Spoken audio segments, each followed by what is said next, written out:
Hai semuanya, kembali lagi di channel YouTube kami 12C2 Semansabai. Kali ini kita ada podcast yang sangat menarik nih.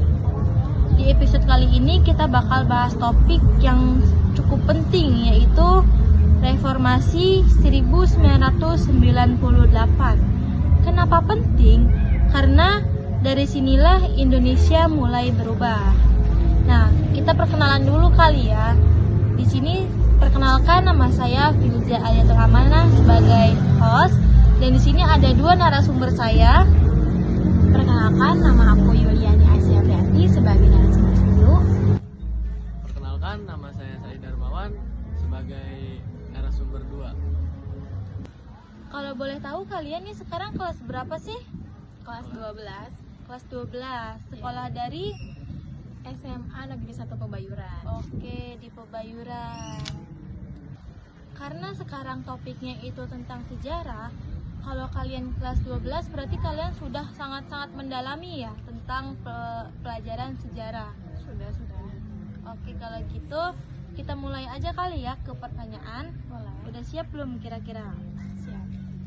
Karena di sini saya sudah mempersiapkan 3 pertanyaan dan sangat tepat sekali karena mereka ini sudah belajar sejarah dari kelas 10, 11, dan 12. Oke, seperti yang sudah tadi saya bilang, kalau saya ini sudah mempersiapkan 3 pertanyaan nih yang sudah kalian siap untuk menjawab. Kita mulai dari pertanyaan basic dulu kali ya, supaya kalian nggak tegang banget nih buat ditanya-tanya. Sebenarnya apa sih yang terjadi di tahun 1998 sampai mahasiswa turun ke jalan besar-besaran? Oke, kalian boleh nih langsung jawab pertanyaan tadi. Setahu saya, pada tahun 1998 itu Indonesia lagi keadaan chaos banget, yang dimana mahasiswa dari berbagai daerah terjun langsung ke jalan untuk demo. Mereka merasa pemerintah pada saat itu gak adil dan terlalu otoriter. Oke, berarti pada saat itu mahasiswa menjadi suara rakyat ya? Iya betul, bisa dibilang kayak gitu. Karena banyak banget hal yang gak bisa disampaikan lewat jalur resmi. Oke, berarti bisa dibilang pada saat itu mahasiswa jadi suara rakyat ya? Iya betul. Karena banyak hal yang gak bisa disampaikan lewat jalur resmi. Ada lagi gak tambahannya kira-kira? Ada nih.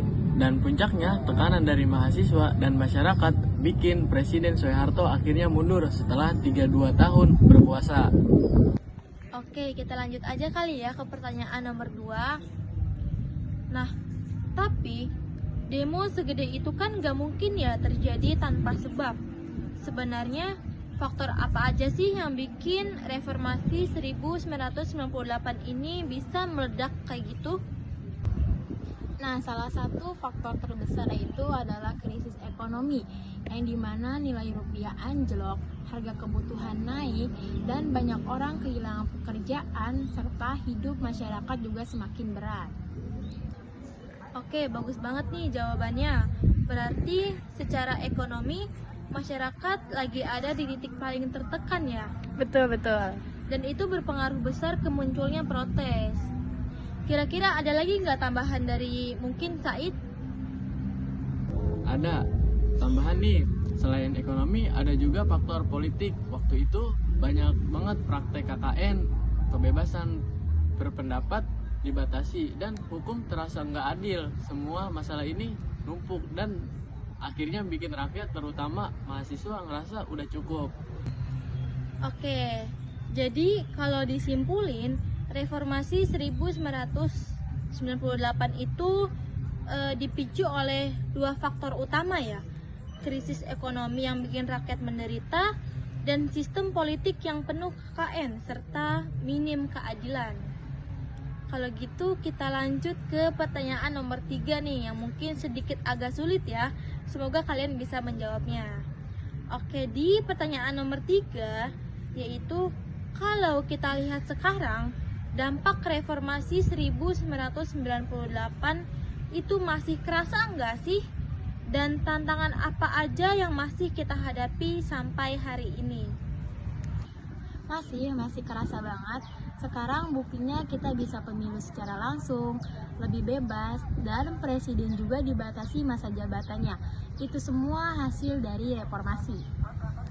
Berarti apa yang kita nikmati sekarang, kayak hak memilih langsung dan kebebasan, itu hasil dari perjuangan panjang di masa reformasi ya? Tapi tantangannya masih ada, korupsi masih terjadi, politik uang juga belum hilang sepenuhnya. Jadi tugas generasi kita itu bukan cuma tahu sejarahnya, tapi juga menjaga nilai-nilai reformasi itu sendiri. Iya, setuju banget. Reformasi itu bukan cuma peristiwa tahun 1998, tetapi proses yang masih berjalan sampai sekarang dan butuh peran generasi muda. Keren banget nih jawaban kalian. Oke, mungkin dari ketiga pertanyaan tadi, kalian nih sudah jauh lebih menguasai kali ya, karena kan sudah kelas 12, sudah belajar sejarah itu selama 3 tahun.